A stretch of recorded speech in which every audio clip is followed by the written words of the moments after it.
Hello बच्चों, let's read the question. Restriction enzyme belongs to which class of enzyme?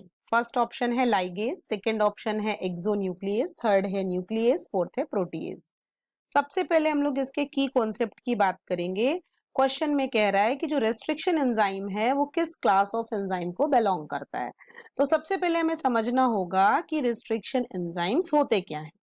तो restriction enzymes, जैसा कि नाम से ही पता चल रहा है, ये एक तरीके के एंजाइम्स हैं जो कि कट करेंगे, cut the molecules of DNA, cut the molecules of DNA, DNA के मॉलिक्यूल्स को कट करेंगे, cut the molecules of DNA into segments, छोटे छोटे टुकड़ों में काटेंगे, और इसका नाम इसीलिए हम लोग ने रेस्ट्रिक्शन रखा हुआ है। जो रेस्ट्रिक्शन एंजाइम्स होते हैं इनको हम लोग मोलिक्यूलर सीजर्स भी बोलते हैं। They are also called as molecular scissors. Okay, molecular scissors भी बोलेंगे। ये बहुत इंपॉर्टेंट टूल है। अगर हम लोग रिकॉम्बिनेंट डीएनए टेक्नोलॉजी में बात करें तो they are very much important. सबसे पहले रेस्ट्रिक्शन एंजाइम की चर्चा करते हैं कि जो पहला रेस्ट्रिक्शन एंजाइम था वो 1963 में आइसोलेट हुआ था और ई कोलाई से इसको आइसोलेट किया गया।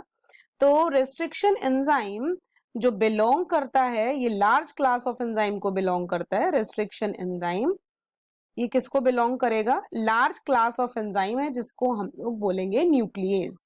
This belongs to a large class of enzyme जिसको कि हम लोग बोलेंगे न्यूक्लियेज। ओके, और ये कट करेगा डीएनए को एट पैलिंड्रोमिक सीक्वेंसेस। पैलिंड्रोम्स का मतलब होता है cut DNA at palindromic sequences. Palindromes का मतलब उल्टा सीधा एक समान। Okay, palindromic sequences. तो जो हमारे रेस्ट्रिक्शन एंजाइम्स होते हैं वो भी बेसिकली दो तरीके के होते हैं, एक्सोन्यूक्लियेज और एंडोन्यूक्लियेज। अब बात करते हैं ऑप्शंस की। पहला है लाइगेज। लाइगेज तो हमारे कटेड एंड की ज्वाइनिंग करता है।